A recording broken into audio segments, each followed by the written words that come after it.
Hey guys, Kevin here with etrailer, and today I'm going to be showing you how to install the Furrion Vision S RV backup camera here on our 2022 Keystone Passport SL Series travel trailer. So a lot of RVers have a very tough time trying to back into any tight space or just knowing when to stop in general. Also, backing up your camper with your significant other can cause a lot of issues. So here is where Furrion is going to take that away with their backup camera system. This is going to easily allow you to see exactly what you're backing into, making sure that you don't end up smacking the back of your trailer, which you spent a ton of money on, into anything else, or maybe backing into a tree, and it's going to help you get nice and tight inside of your parking spot. So on the side of your monitor, you're going to see some buttons. You have a up, a down, your menu button, your parking line button, which you can flip on and off. And then we have our power button. So when we hit our menu button, we can go down to our setup. We'll hit our power button to select. And then you can go through all of these settings, whether you need to change how your camera view looks. You can kind of go around. We're actually going to flip it so that you can actually see correctly, just because it kind of had our image flip-flopped. You can change the volume. So with your camera system, it actually is going to pick up sounds around you. And I'm turning it up right now so you can kind of hear it. The volume turned up. Now you can kind of get a good display of exactly what you're going to be able to hear. If I was helping our neighbor today back in his camper and he needed to watch out for anything, he could easily hear me through the monitor instead of me having to shout and scream and try and hope that he hears me as he's backing up, which can be a pretty stressful point. But we'll turn that back down. There's also an auto dim feature, which you can have on or off depending on your specific wants. Motion detection, so if you had this set up where you wanted to power on the camera anytime that there was motion around you, you could also have that as well. The biggest thing here is really going to be your volume. That way you can hear anybody out there. Maybe you need a little bit more help backing in than what the camera can provide. So we can go back. There's also your picture settings. If you click on that, you can change your brightness, your contrast, and your color. That's going to help out. We've actually turned our brightness up a bit just so that it looks a little bit nicer on the camera for you, so you can really see the picture. But let's go ahead and we will drive around a little bit and give you guys a good example of how this system is going to work. I've got my little cart there with some of my tools on it, so let me get us real close to that. Make it nice and easy. So this is what you can kind of expect whenever you're trying to back into your parking space or your driveway or maybe the storage lot.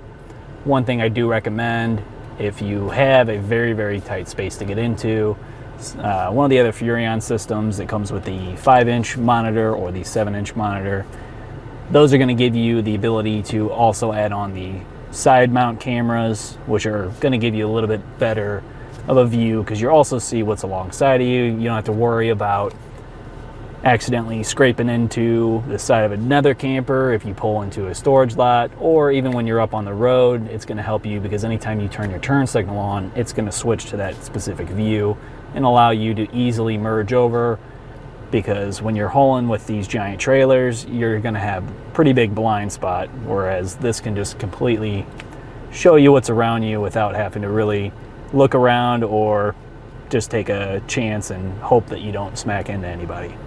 So here's our button right here, the little black rubber piece that I was mentioning earlier. That's where you're going to have to press in and hold if you want to pair your camera. Another thing right here with the camera while we're back here is just that you can easily just move this up or down depending on what you need for your camper.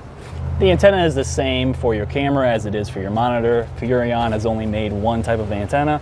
It simply just twists on.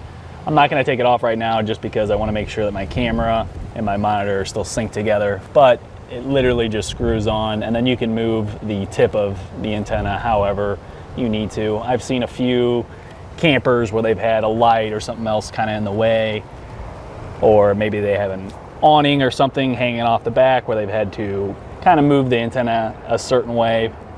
So if you really need to, it's pretty versatile with how it goes. So the 8 bulbs that you see right here are going to be your night vision sensors. Those are going to help you out when it's dark. That way you can see and back into your camper spot, back into your driveway, whatever you need to while you're in the dark. That way you're not having to just rely on your reverse lights or your running lights on your camper.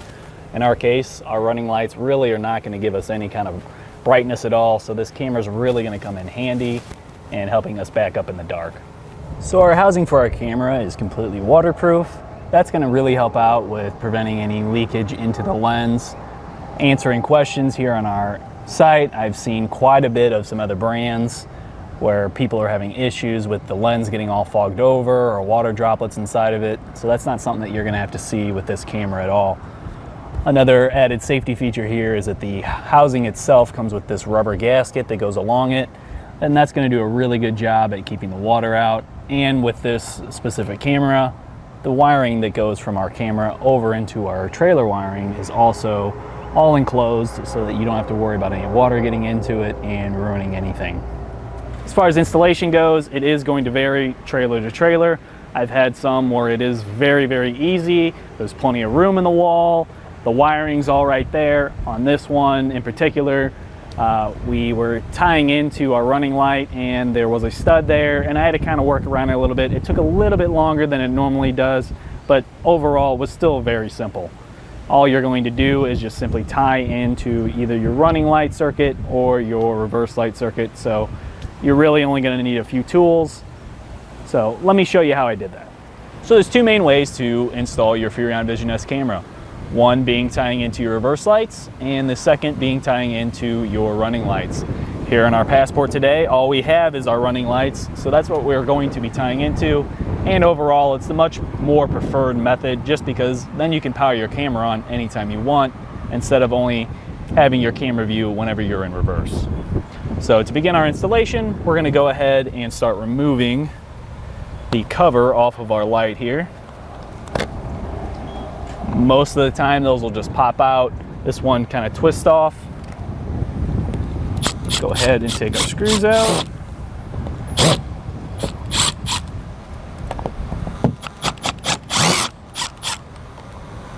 And we can start peeling back our light. As you can see, there's a little bit of caulk and some other kind of sealant on here just to kind of keep it watertight. But we're going to go ahead and pull out our wire as much as we can. So I pulled out our wiring just a bit just so that we can get into that and tie in our wiring for our camera. But up under here, it seems that we have a metal stud running from side to side with the bottom of it being right here. So to actually mount our camera, we're gonna have to put it down a little bit lower, and we're going to have to drill into the bottom of that just so that we can run our wiring up and connect it into our running light wires. So I was wanting to come through the top and try and drill into this stud just so that we had a way for our wires to meet up with our actual running light wires, but I'm not really liking how it's going drilling down. So what I'm gonna go ahead and do is I'm gonna mark out our spot for our camera using the gasket. We're gonna have it placed just under, and then the center hole right here is where your wiring is gonna go through. So I'm gonna go ahead and hit that with a punch, and then I'm gonna drill it out, and then we can just shoot our drill bit up, and that's gonna kind of hit more into the back corner of our stud here so that it's not so close to our wiring, because I don't want to go into that and accidentally cut it at all or damage it. Now that I have my hole marked, I can go ahead and use a drill bit. We'll widen that up.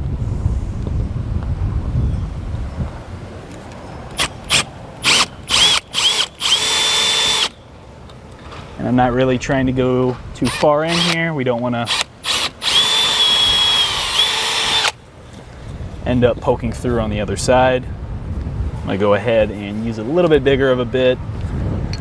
Seems like all we got right now is just some styrofoam insulation on the back of the wall here, so we're not going to be able to really see unless we widen this up more.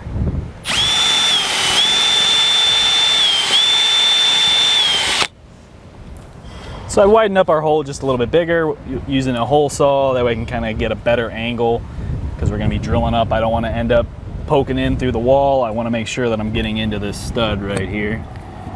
So now we're gonna go ahead and shoot our drill up into there. Be sure to take your time. You don't want to end up poking through. This isn't that thick of a wall.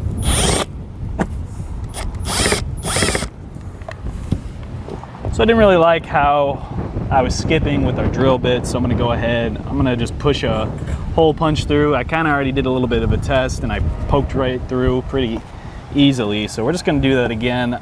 I've got a bigger hole punch this time. I'm gonna try and get it more centered so that we have an easier time trying to run our wiring through.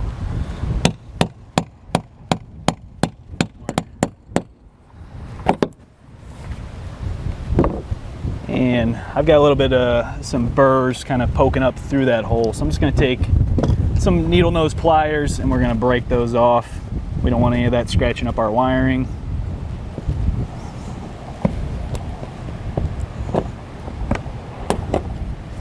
So as you can see, we have quite a bit of cable for our wiring here. Obviously, with how tight this is, we're not really gonna be able to fit all of it in there. So I'm gonna go ahead and I'm gonna cut this down just a bit. Snip it right here.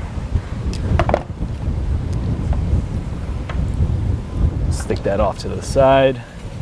Inside of our casing, we have our red and our black wire. I'm gonna go ahead and strip back our black casing here so that I can get down into that. So I'm cutting off our little connectors that we had on here before. We're gonna stick all of these into a butt connector with our wiring for our camera now. And actually, before I do that, we'll go ahead and we're gonna push our wiring up in here. We don't wanna start making our connections and then not be able to get it through. Just because this little piece right here is kind of big, not really gonna go through the little hole that we made.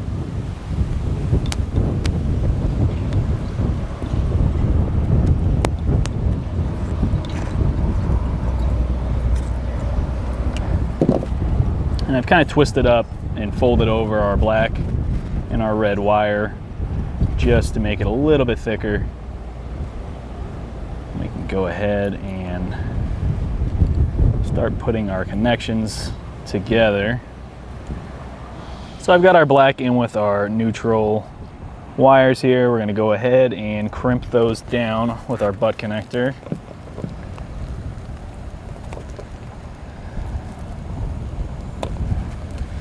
And then on the other side, I have our ground coming from our light.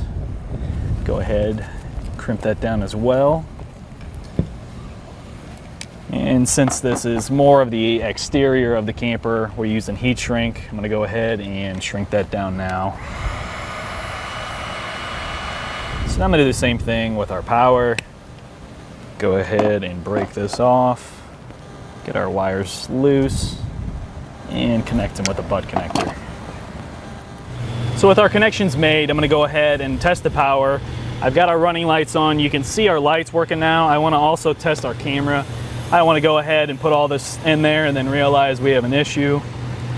So we'll go ahead, put that in, and as you can see, we have our blue light on showing that we are getting power to our camera. So now our next step is going to be tucking all of our wiring up into the wall again and then mounting our camera.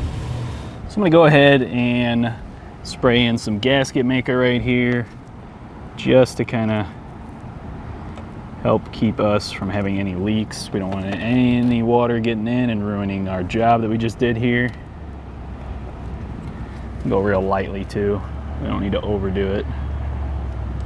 Also, while you're pushing this into place, make sure that your wiring's still working. Sometimes, especially with tight holes like this, it can kind of become an issue where a wire gets pinched. So it's always best, like right now I have the running lights still on. I can see with both my camera and my running light that we're still good to go. I'm gonna slowly push this back in just because it's so tight getting those wires in there.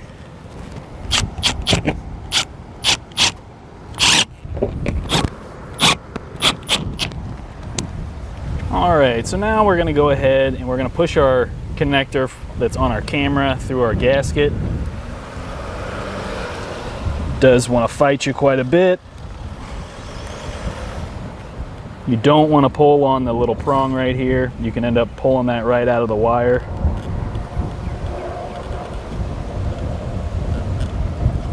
So wait till you have more of the black plastic here to kind of grab onto. And now with that in place, I've kind of wound up the extra wire in the hole that we made here, just to have everything sit nice. We can go ahead and attach our cable again and get it right in place how we need it to. So with our other part of our camera connected, it's just a little bit too long to sit inside the hole that we have here. We just don't have the space that we really need. So I'm going to go ahead. I am going to kind of cut out our thing a little bit more on our gasket here, just so I can push this through, because there's a little bit of space in the actual housing for your camera. So if you have to, I really try not to, just because I don't want to ruin my gasket at all, but in this case, this is all we can really do. So we're going to force that through, and you want to make sure you're forcing it through the back side. It'll be completely flat. The front side's going to have indents for the camera to sit in. And we can push that through. Really only make as much of a slit as you need just to get that through. You don't want to go any more and end up tearing it or having a bigger hole to try and kind of waterproof.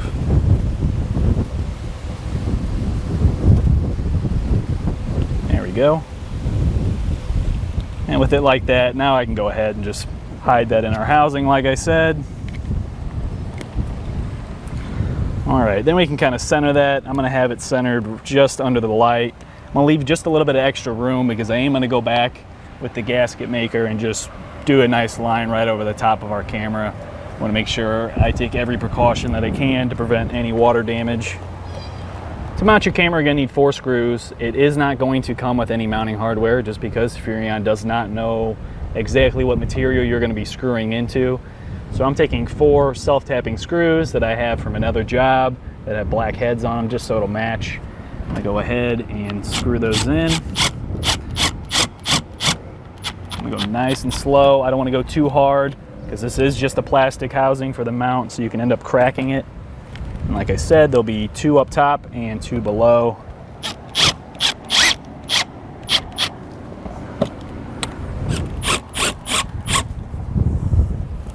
So now we can go ahead, I'm gonna take my gasket maker and I'm just gonna run that along the top.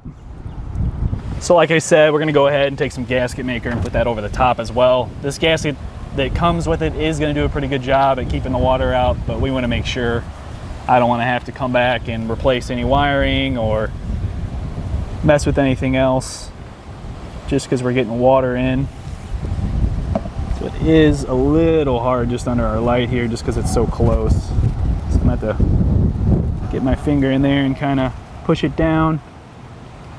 Now with my gasket maker over the top of our camera here, I'm gonna go ahead and pop on my cover for my running light, and we can go ahead and test our camera. So your camera system is going to come with your monitor. It's going to come with a little adjustable mount for you that you can just pop right in, just like that, and then you can kind of move it around because it's on a ball mount. And this is just going to suction up to your window. For our purposes today, I'm just going to stick it right here, and we'll push that little lever down to suction it on to our screen just so that you guys can see it. And then we have our power cord. So on the back of your camera, you're going to see a little port that you can plug into. And then it's just going to be powered with a 12-volt outlet. In our case today, our camera was already paired the second that we powered it up. Sometimes this is not the case, so what you'll need to do is go back to your camera and you're going to click this little button that's on the actual bottom of the camera. It's just a little black rubber piece. You will have to press it in kind of hard. Furrion has stated that sometimes it is a little bit harder to push it in, but once you push it in, you're going to hold it in for about 3 seconds, and that's going to send the camera into pairing mode. On your 4.3-inch monitor, you won't have a touchscreen. You have to actually use the buttons. So what we're going to do is hit that middle button there with the 3 slashes. That's going to bring us to our menu. As you can see, we're starting off with pairing. We can click that again. Click our power button actually, and it's showing that it's looking for our camera. This is probably going to fail just because I'm not back there right now touching the pair button, but it may pop up. Well, I think that about does it for today's installation of our Furrion Vision S RV backup camera system here on our 2022 Keystone Passport SL Series travel trailer. My name's Kevin. Thanks for watching.